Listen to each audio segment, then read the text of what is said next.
अपने आत्माओं, ये तत्व ज्ञान है, इसके अंदर आपको बहुत गहनता से जाना होगा। अब क्या बताना चाहते हैं? अब कबीर परमेश्वर का ज्ञान गरीबदास जी बता रहे हैं। सार वस्तु तो अंदर लीनी, सुख जमीन को दिखा देनी, सुख जमीन मिलती ना भाई, स्वाति सीब सब ऐली जाई। सुख जमीन की टक्कर लागे, जब मोती सो है गल धागे, खारा नीर गंध हो जावे है, दो पड़ खुले कौन चितावे। सुख जमीन सतगुरु जल माही, स्वाति सीप का मेल कराही, ऐसे सतगुरु मिले जिज्ञासी, जद पावे वो पद अविनाशी। सुख जमीन सतगुरु हो आया, जिन ये भेदी भेद बताया, क्रम कुसंगति खारा नीरा, मोती खंड होत नग हीरा, बैरागर धम गिरती पावे, चलता हीरा तुरत लखावे, धम गिरती हीरे को जाने, यूं सतगुरु लावे चोट निशाने। अभी आपको बताया था कि एक सीप होती है, और सीप जब उसमें मोती बनने की एक प्रेरणा बनती है, तो वो ऊपर आ जाती है, उसको प्यास लगती है, वो समुद्र जल ग्रहण नहीं करती, वो समुद्र के ऊपरली सतह पर आ जाती है समुद्र के, और ऊपर से वर्षा जब हो रही होती है उस समय उसका मुंह खुल जाता है। जिस हो रही हो तो खुला हो, तो उसमें वर्षा हो रही हो तो उसमें से वो बूंद ग्रहण करते, उसको स्वाति बूंद बोलते हैं, स्वाति। और उसको फिर वो मुंह बंद हो जाता है, उसके अंदर मोती बनना शुरू हो जाता है। मोती बनते बनते क्या होता है, फिर उसका दोबारा मुंह खुलना शुरू हो जाता है स्वाति सीप का, और उसके ऊपर एक मांस का एक पर्दा सा छा जाता है। मोती के स्वाति के ना उस सीप के मुंह पे एक मांस का पर्दा सा, एक जैसे मकड़ी का जाड़ा देखा हुआ अपना सफेद सफेद सा कपड़े जैसा होता है, ऐसा एक मांस का ऊपर कवर सा लग जाता है, और अंदर वो मोती बन जाता है। अब मोती स्वाति भी मिल गई और सीप भी है। अब क्या बताते हैं कि जब वो मोती परिपक्व हो जाता है अंदर, तो उस सीप के अंदर से एक विशेष महक आनी शुरू होती है मांस की, पके हुए जैसे मांस की। तो एक बहुत ही पतले से मुंह की एक मछली होती है, पतले से, उसको सुकचमीन बोलते हैं, पतला सा मुंह, पेन कैसा हो उसका मुंह। तो वो क्या करती है, मांस खाने के उद्देश्य से उस सीप के, उस मांस का कवर के ऊपर पर्दा सा होता है, उसको खाने के लिए उसमें टक्कर मारती है, उसको खाना चाहती है। वो लगते ही वो पर्दा सा फट जाता है और मोती उसमें से निकलकर समुद्र में गिर जाता है। अब क्या बताते हैं, कितना गहरा ज्ञान है इस दो अक्षर में, दो लाइनों में।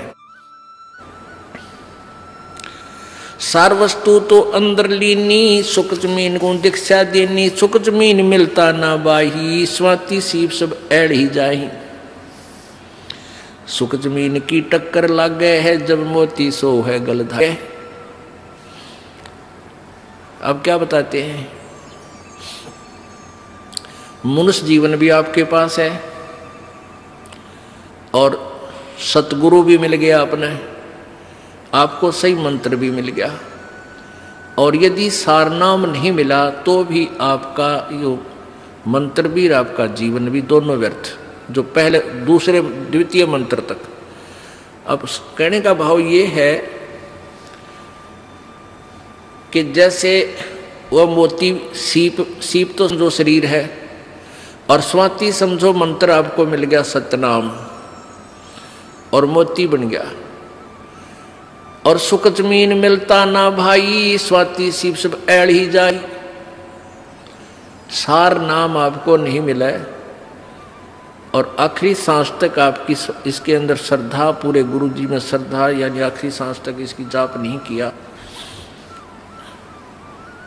यहाँ एक उदाहरण दिया है कि यदि ये सार नाम आपको नहीं मिलता तो तुम्हारा ये सतनाम तक की कमाई भी और आपका ये जीवन भी व्यर्थ जाता। व्यर्थ का तात्पर्य ये, क्योंकि यहाँ एक विशेष ध्यान से सुनने वाली बातें हैं, घबराना नहीं।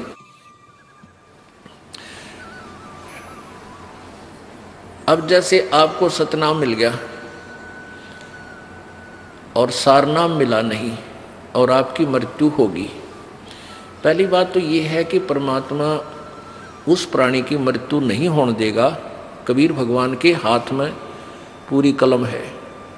जमजो राजा से डरे मिटे कर्म के लेख, अदली अदल कबीर हैं, असल कबीर हैं ये कुल के सतगुरु एक। ये नहीं आपके जीवन नहीं जाने देंगे, पूरा काम करके और तब आपको यहाँ से फारे करेंगे। ये इनकी समर्थता है। और जो बकवाद करते हैं, नाम भी ले रहे हैं, सही ठिकाना यानी सही श्रद्धा से नहीं है, वो जा भी सकते हैं, वो फिर परमात्मा उनको पकड़ नहीं करता। भक्ति भी करते हैं, श्रद्धा ठीक नहीं है, पूरी नहीं बन पाई है, तो मृत्यु भी हो जाएगी।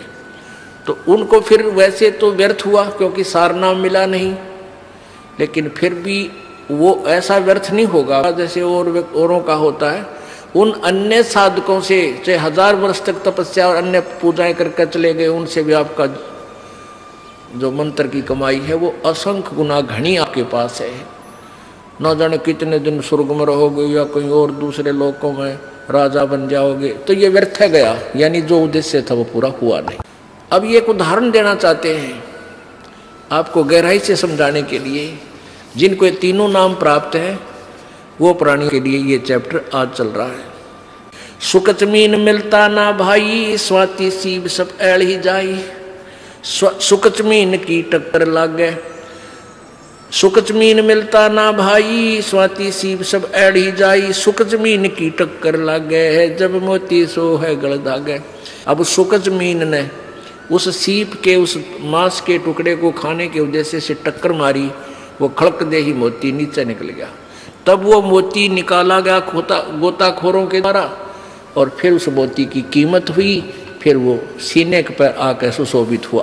परमात्मा हमें बताना चाहते हैं कि पूरी साधना पूर्ण सम से प्राप्त करके ही आप परमात्मा के दरबार में सुशोभित हो पाओगे, अर्थात पूर्ण मोक्ष प्राप्त करोगे। फिर आगे क्या बताते हैं, पूरे गुरु के बिना ये काम नहीं बनता। सुकच मीन सतगुरु हो आए, जिन ये भेदी भेद बताया। कर्म कुसंगति खारा नीरा, मोती खंड होत नग हीरा।